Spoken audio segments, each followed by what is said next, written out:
scope and numbers for that opportunity to take it. That's a priority of this committee. Yeah, I mean that sounds sensible, and that, I mean, all those points that you will cover within your report as well. Oh, yeah. Sorry, Chair, I've become a little bit offended by some of the language that's being used. I thought we were a group, a committee, and people being appointed to these tasks to actually have a contribution. This isn't Mark's project, by the way. This is a project that was agreed by the spokespersons to get all members involved. And if someone's going off and doing their own thing without even touching base with the other representatives from the other parties, I would say knock it in the head, please, and involve everyone at the earlier stage. Second point, I'm not over and out with. I thought when a report was presented to any committee or any the author or the director responsible as the author would give their professional view. It appears that you're bypassing that and telling us what this report means. I'm sorry, I trust you dearly and love you, but I don't actually believe that you are the author of this report. Don't you like my summary start? By all means. I would like the officers to give us. Okay, all right. Just set some rules. Invite the officers. You want us all to sit want to together? give my overview on it, almost to encourage you to respond in some way. But before we come to that, Mark, would you just like to explain a little about, and I apologise if I refer to it as your committee, which is a bit of lazy shorthand on my part, because I kind of think of it as an area that you have taken specific interest in, but Steve says the point that you can't go off and do your own thing. No intention of doing my own thing. All that's happened is we've had a very brief 15-20 minute meeting to talk about how we're going to scope this. Some papers have been drawn up to go to the 4 members that have been assigned by their parties to deal with this piece of work. And we've done that just as a brief, because it's very hard to draw 4 members together. So we've done that way. Everybody will have a chance to comment. It's no one business project. And in fact, I've actually suggested, because I'm not actually made, that maybe I'm not the best business chair, so I'm not really sure. If that helps you, Steve. No, I didn't mean any offence by that, but I believe that if we are going to change our style by, we made a start with sitting in different positions, inclusivity and getting everybody to work in a team fashion rather than, you telling us what's right from an officer's report and Mark being summarily appointed as the, just as long as you involve people at every stage, then you get ownership by all 3 parties, and that's hopefully what he's going to try to encourage. It wasn't being offensive in any way, shape or form. Yeah. However, I have got some comments on the report and perhaps a way forward, but and I'll dispense with the officer's interpretation. I read it as us doing pretty well on the youth employment scene against a difficult national backdrop and a difficult local scene, general comments. But we could do better and should strive to do better. And my view against some of the issues and some of the highlights there, this issue that was raised about experience. If you haven't got experience, you can't get a job. Well, clearly, if you're a young person, then it's a chicken and egg situation, and that is something I think we could spend some time on in terms of not particularly expensive, but a lot of the things in there seem to be about attitude. So employers' attitudes not relating to what young people think is necessary to get a job. Things like being keen and enthusiastic. I was always told that was the way. And gone are the days. I left school in 1974 and I had 21 job interviews available. That was in 1974, and I don't think anyone has that situation now. So the times have changed really dramatically, and they're very, very, very different. I also looked at, as Mark has the sort of funded pots that are available, and they are being allocated on a regional basis, which fits in with the debate we're going to have on Thursday night about whether we should work as a combined authority and joint authorities and be in there together. And should also be able to put, I think, the Wirral stamp on it, because we were very successful in the attitude we took about apprenticeships, and particularly when we made the brave decision to change from neighbourhood funding remember the neighbourhood fund that we had, we were the first authority that said that will only be used if there's job outcomes. Lots of other authorities hung on to that money and just kept the same old project going. We've done that very early on and on, so we can put a Wirral slant on things. The thing I'm very interested in is the statement you made, Chair, which you did refer to the corporate plan. And I'm just wondering whether there's any mileage in us. If we believe youth unemployment is the key to the future and all those changes you talked about, and is also, they are at a disadvantage because the report also says it's easier to get a job when you're not a young person and their stats are better about getting jobs, is whether we would ask the Cabinet or the portfolio member to look at whether the corporate plan focuses enough on youth unemployment as opposed to just general employment. Because I think the statement talks about employment and not about youth unemployment as a particular. We don't have to make a decision tonight, but we could ask, if you like, the Cabinet to review the corporate plan and procurement policies and everything we do, is whether it has got that slant or that focus on youth unemployment as opposed to general employment. Because this report is saying there's a distinct disadvantage in competing in the workplace. We could point, as general consensus, this committee could point the Cabinet to just look at that as a report to Cabinet, whether we can slant the corporate plan, whether we can slant some of our other policies to actually assist this situation and make it better, which isn't the worst story in the world, but not the best story in the world. So that's the contribution I was going to make, Chair, if that's okay. That is fine.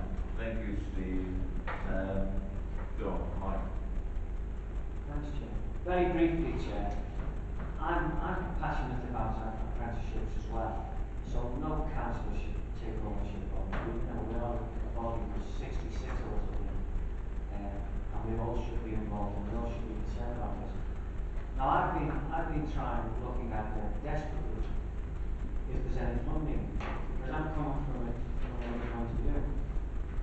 We get the funding in as a council and we believe we should promote businesses and help businesses by giving that money out for apprenticeships.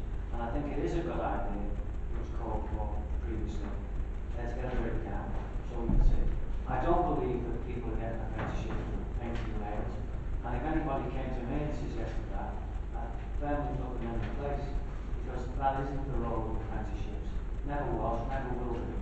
But it is an acute thing, this.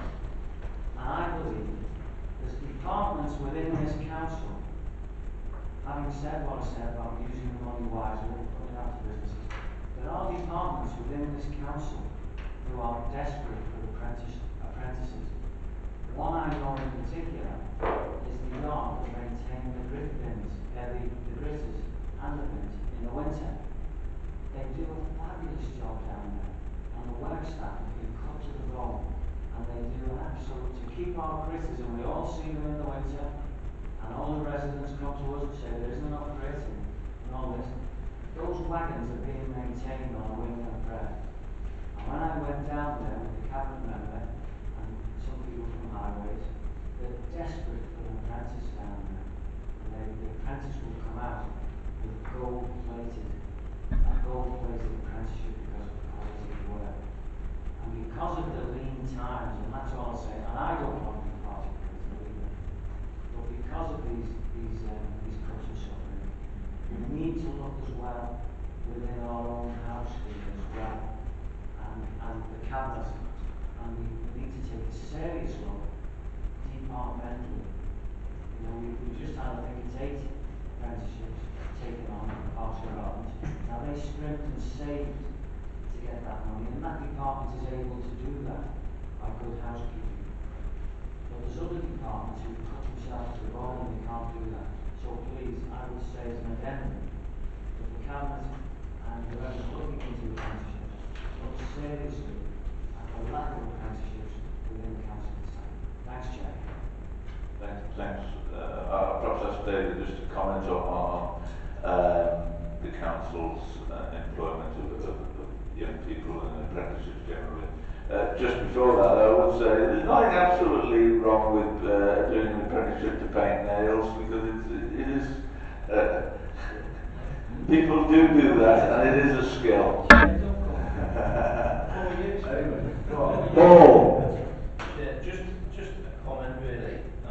although the report, the focus of the report is to update us and give us, information on the scale of youth unemployment. And so we should congratulate the authors and the officers on the work on this. The fact that we're just asked to note the report, it seems almost inadequate because, obviously because of our passion towards assisting and helping and facilitating our young people.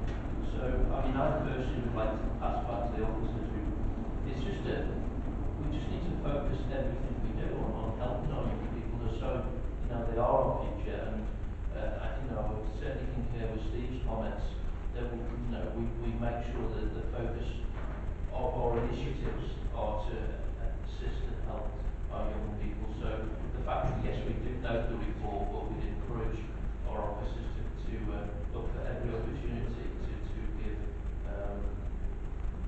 just everything we can do really, to make opportunities and facilitate openings and training for our young people. Yeah, well, it is a good example actually of something where the city region does have a part to play. And there's some very positive items in there. I think Pat Hackett and the team from Wirral are to be congratulated for the effort that they've put in thus far. But you're absolutely right, Paul. It's something we shouldn't lose sight of, and we must continue to press forward. David, you can vote. Yeah, if I could just make a couple of comments, if that's okay. The first thing is unemployment is a really major issue for us in all its aspects, and that we shouldn't lose sight of that. The second thing is youth unemployment is a particular challenge issue. It is extremely important to us in the council, and we do put a priority on trying to focus on our young people because clearly they are the future. I hope that members have found this report informative in terms of what we're doing, because there is an awful lot of work going on at the moment, and we are seeking every opportunity that we can find to focus on the creation of employment for whoever it is, wherever they are, but also with a particular focus on young people. So my thoughts would be that in terms of the corporate plan, I think it's a good suggestion of Councillor Banks that should be reviewed and looked at by the Cabinet member of the Cabinet. Our suggestion as officers would be to keep in there a clear focus on unemployment, but maybe with a particular emphasis on youth unemployment as well, so we don't lose that as a key focus for the work that the Council does. We will seek to explore every funding opportunity.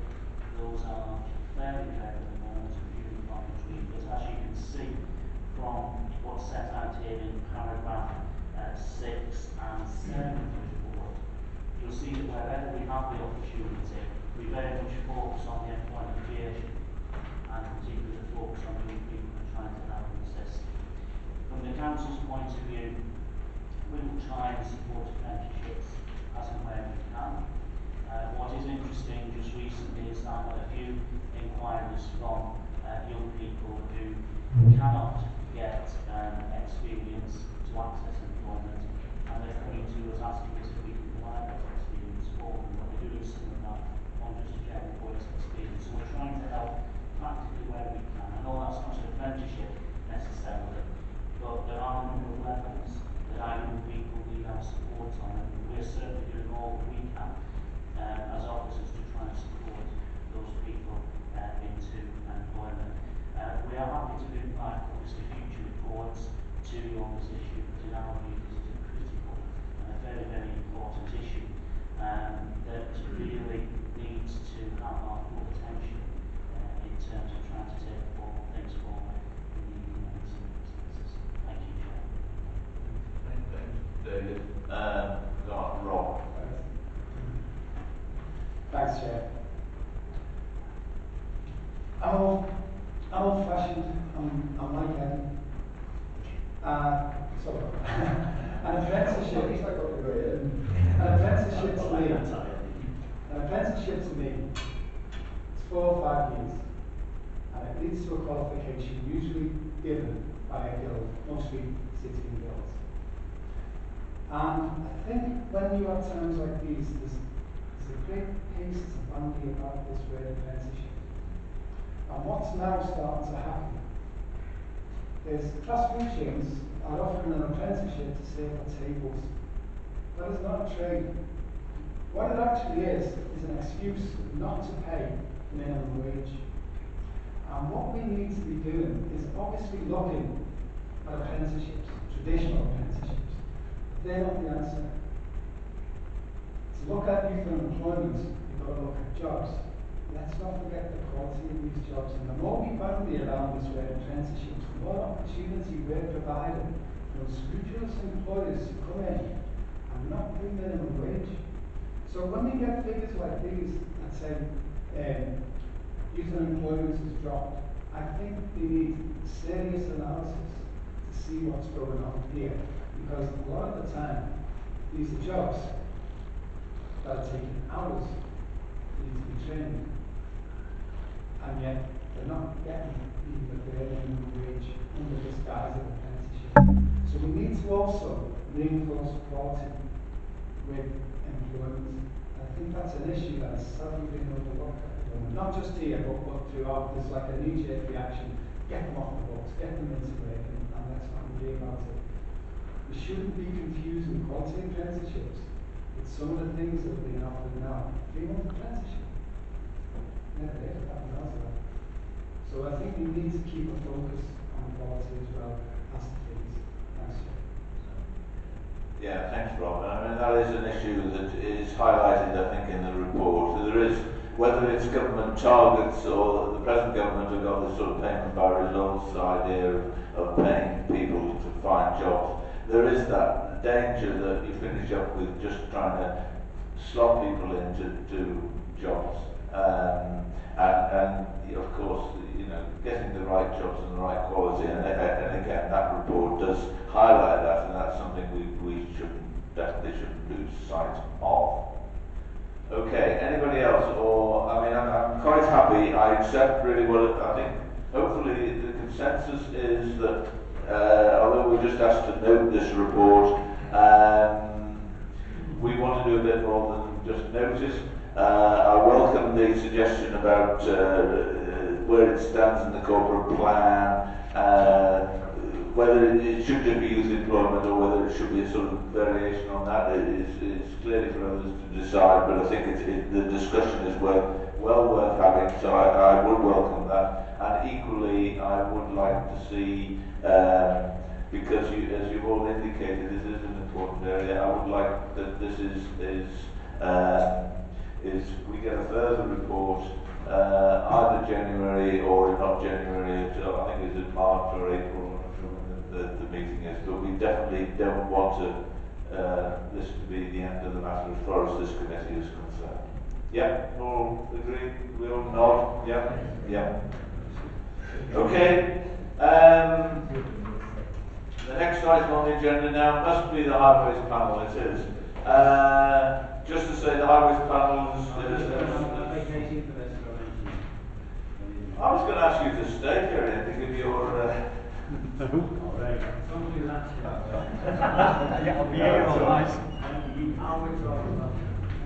Okay, all I was going to say was the Highways panel met.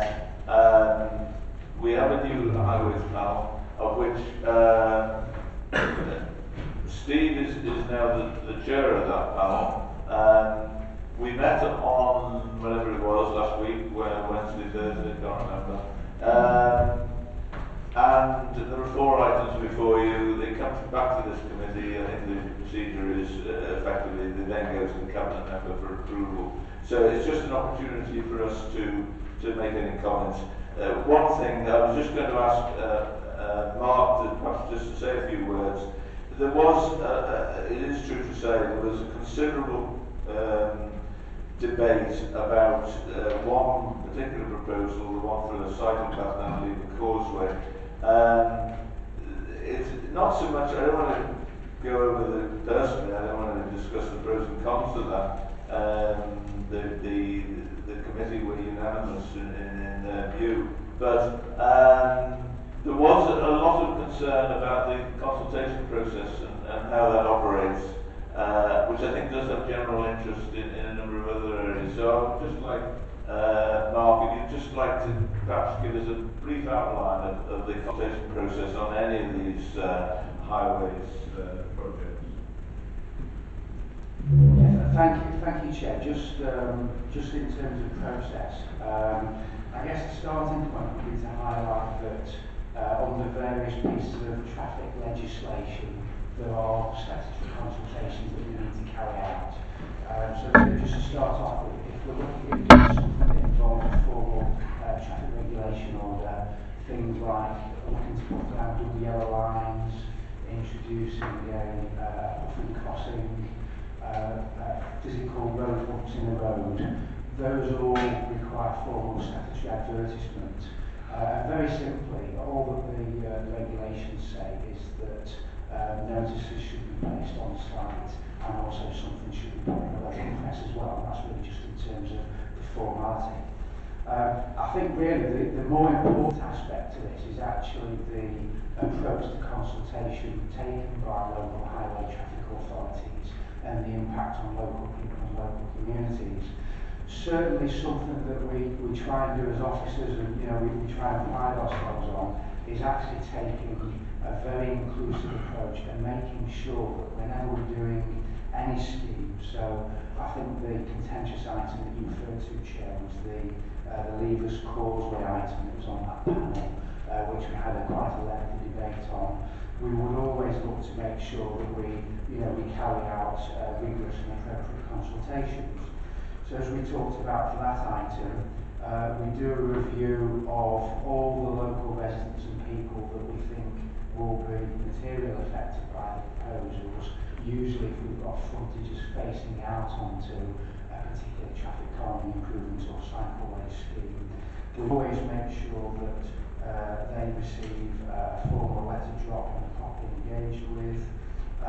We'd also then really try and make sure that well in advance we're talking to the party spokespersons, local board members, and as under item 4 on that panel agenda in your minutes, you can see that we went out to a whole variety of other parties, Wirral Cycle Forum, Pedestrian Forum, local equestrian groups and adjacent landowners. And I think one of the ways, I would suggest, judging the extent of the consultation is that we had a very healthy response for and against. And members of the panel will know that we spent over 2 hours debating that item, consisting of petitions and representations, those for, those against, or the ward members as well.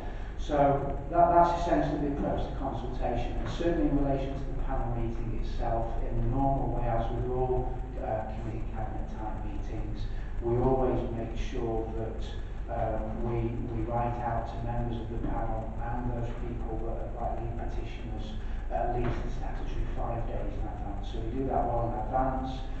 Members on the panel and also any ward members affected will receive the notification via the ModGov system and will be clearly given advance notice that the item is being considered at the panel. Thank you. Thanks, Mark. Essentially, go on, Steve, did you want to... Yeah, I certainly wouldn't undermine the work done by the panel. The panel's sat there, heard the evidence, a little bit like being on the planning committee. You hear the evidence, you make a planning decision, and uphold these minutes in their entirety. I think there are points to learn from some of the issues there. The issue that seems to come out on a more regular basis, and like we were just alerting to officers, is where we bid for the local transport plan, the LTP money. The themes that we bid for aren't always in line with what local priorities are. Okay? You understand it? So I think it might be worth the members at least an explanation of that sort of challenge, because when we bid for LTP money, the focus is about getting to work issues, it's about encouraging cycling, health reasons and so on and so forth. Now they aren't always in line with the local priorities of people, potholes, winter maintenance. You name a whole host of other highways issues that people 20 miles an hour see more important than cycle paths and things like that. I just think it's worth members understanding that issue, and perhaps now the new constituency committees understand why we are invited by government to bid on thematics. If we don't bid on a thematic, we don't get the money. But then if we turn it down at the Wirral, we don't get money, we don't get the work carried out on a Wirral basis.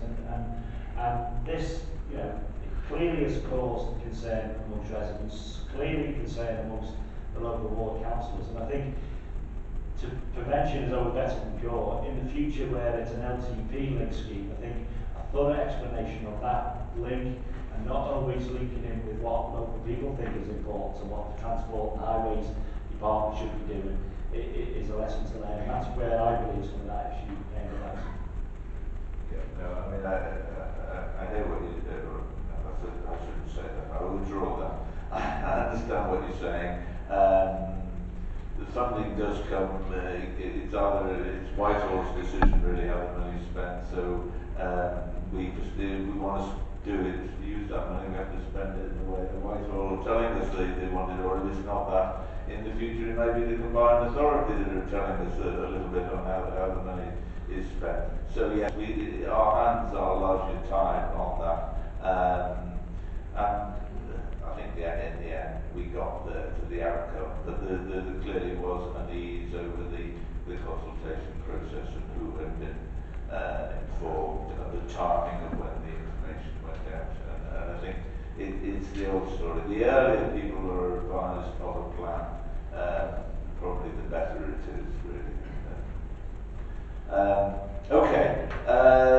Does anybody want to, as far as the specific proposals are concerned, does anybody want to make any comments on them? Otherwise, can I have your agreement that it is passed to the cabinet member for him to recognise the outcome of the highways panel and to, in due course of time, no doubt, to approve these particular schemes, or actually three of them. One of them was not approved. Yeah. Agreed. You want a second, then I'll second it. Okay. We get still talking. Bring back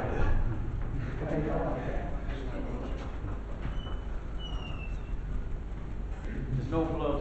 I haven't killed it.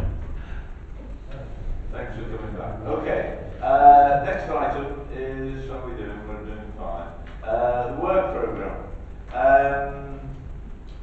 The work programme, I suppose, might be a little bit slow getting it off the ground. It is very much an important element. So I welcome anybody's comments and contributions on it. We slowly are starting to make progress, and we probably don't do justice to everything that we would like to do, but I think we broadly have to concentrate on some of the key areas. However, your views are more than welcome, Steve. Yeah, I mean, first and foremost, I think some of the titles have changed in translation to the meeting I ended up, I suppose, personally. However, I can live with that. Secondly, that if you look back to the minutes of the first meeting of this committee, then some got through, some didn't, from what was suggested at the committee. I certainly presented a large list which went against my issues and priorities and got hardly anything. But I accept that this is the work committee. It's just about the involvement hour and inclusiveness of being involved. I just make one comment, Chair. I just make this in open forum. We only on one day received the potential budget savings put forward by the Chief Exec. We've also, at the top line, got a piece of work that looks at the impact of the budget options last year. I say this, from a point of view. We will be spending time looking at things that have already been agreed, whether you agreed with them at the time is a different matter, but that have already been agreed by the council in terms of the budget saving. So, in the interest of being useful, my wording would be around mitigation of the impact of budget proposals in 2013 and 14.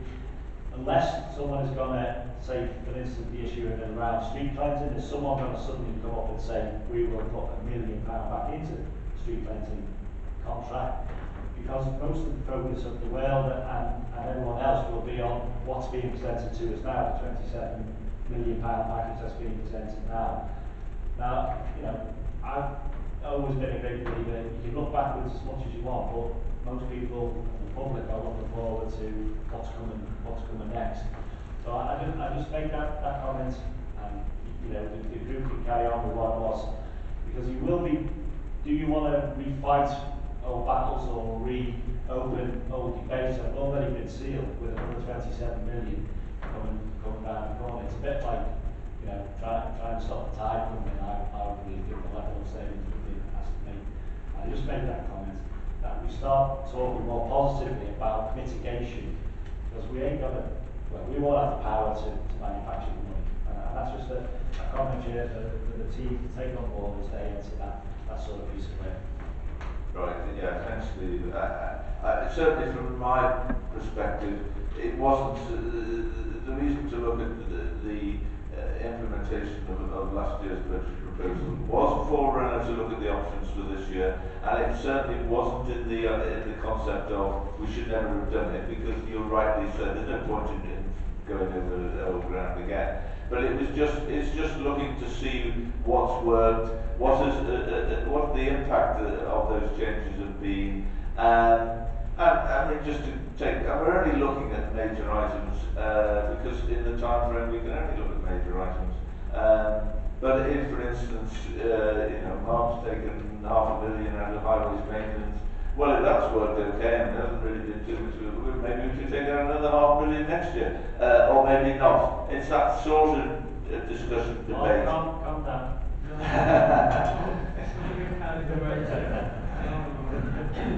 But it's that kind of discussion debate, and not the one that Steve you alluded to of saying this was a crazy idea, we never should do it. We are where we are, and you're right. We just have to get on with it, and that's it. Right, go on, Eddie. Thanks, Chair. Just one quickie, please, on the performance. At our last meeting on July the 10th, I asked the question about the PDA system, and I made a statement that, as far as I was aware, it was down. I was told at the time, and the committee were told at the time, it was not down. I'm just curious why, suddenly today at 16:34, which is an hour before we actually have a meeting, I get an answer to my question. And I think that is very short notice for to give me an answer after 10, 12 weeks within an hour and a half of coming to this committee. If we're asking questions, please come back, not an hour and a half before we actually come in here, but come back before so we can actually read it. I asked this question on about the PDA, the committee were told it was not down. I've got a letter here, well, an email said it was down. For whatever reasons, but why is it taking so long and an hour and a half before we actually come to it? Did I send you all of us? It was to all of us. That might be Through you, Chair, can I respond to that? That's okay. I think, first of all, apologies to Councillor Bott if there's been any confusion. I think just in terms of that issue of last time, I think there was a conversation around issues under the committee's area and whether there was as I interpreted at the meeting, a major strategic issues with the PDAs that was affecting service delivery and causing major problems. I think I said in the meeting at the time that I wasn't aware of that, as being not too responsible for this service, but said I'd go away and have a look at it. When I looked into that, I understand that Tara Dumas, our Waste and Environment Services Manager, had a conversation with you at the time, so we actually thought that the matter had been dealt with, and Tara had explained to you that there had been some teething problems with the IT system, and we had to put some backup arrangements in place. All that we've actually done today, that ended up on the action tracker for this committee, and in terms of good housekeeping, we've literally just made sure that that explanation from Michelle has gone out to you so that we can close that action on the tracker. So I think that was my personal interpretation. Apologies if we've not quite got that right. Chair, can I just answer to that? I've got no problems the way it was done, other than none of the committee received this email until 25 to 5 today. That's all I'm saying, is it doesn't give anyone who's out at work or in and around the chance to read it. Now, if it was given to us last week, by all means, and I would not like this to happen to anything else that we put forward to you, that should be received an hour and a half before we sit at committee. Okay, I take your point. I mean, all I would say is, I think that the tracker system that we brought in is there's nothing new about it, but it is quite a good system, and I think it does make sure it is on there. Sorry to come in again, but it was not just a specific piece, it was one night, we received this an hour and a half before it came to committee. I understand but probably it doesn't give you an opportunity to consider it or make comments on it, and I appreciate that. Sorry, Chair. As I said, probably just to be clear, may it be my fault, I interpreted the action for officers to go back to Councillor Bolt, not to go back to all the members of the committee, rightly or wrongly. So the emphasis was about officers liaising directly with just Councillor Bolt. Apologies if that wasn't the case. Steve? Yeah, on a similar type of we asked for questions from the old Sustainable Communities Committee. One in March 2013, we asked about the Cheshire Lines facilities management. Basically, we're paying £2,395 a week on a 2-month contract, which totals £143,000. The question was what that was for. I think all members have received an email today sort of answering it, but there's no answer as to what that one was for. Is Mark in a position to as well? Through you, Chair, it was not meant to pass the, but it was an issue under our asset management area who let the contract. I'd very simply spoken to Jeff Sherlock and asked him for some details around that, assuming that was answering the committee's query really. If that hasn't quite caught the emphasis, I'm happy to take that back to Jeff Sherlock and try and get further details on that and obviously provide that to all members of the committee. Yeah, I think if you were on that committee, you were on a like-minded basis, but we want to know what we're getting for £143,000. Yeah, I mean, I think there is a bit of a grey area around the asset management side, which is not, but I think it's right, and certainly from my perspective, if that can go on the tracker and we get an update on that, that would be more than helpful. Any other comments on the work plan? Any suggestions for, because there's a couple of reports that I've got an interest in and would like to see, but has anybody else got any suggestions, ideas? No? A couple of reports that I would like to see come to this committee. One was to do with sort of work that I think the Sustainable Communities have done in the past, and it came up at the coordinating committee the other night, and it is very relevant to this, and that's something that we all are concerned about in our areas. That's parking on pavements, and there was quite a lot of work's been done, and there is an initiative. There's some concern as to exactly where that initiative is of putting stickers on cars, whether we're still pursuing it or not. I think it would be useful if we had an updated report on that. It was certainly the view of the policy and performance committee. Just to check, it's not just parking on pavements, it's parking on which is the safest issue, not the same action can be taken apart from our villages, but the notices can be put out, so that is a big issue in itself. Next year, so it's parking on, particularly in the Lever Causeway.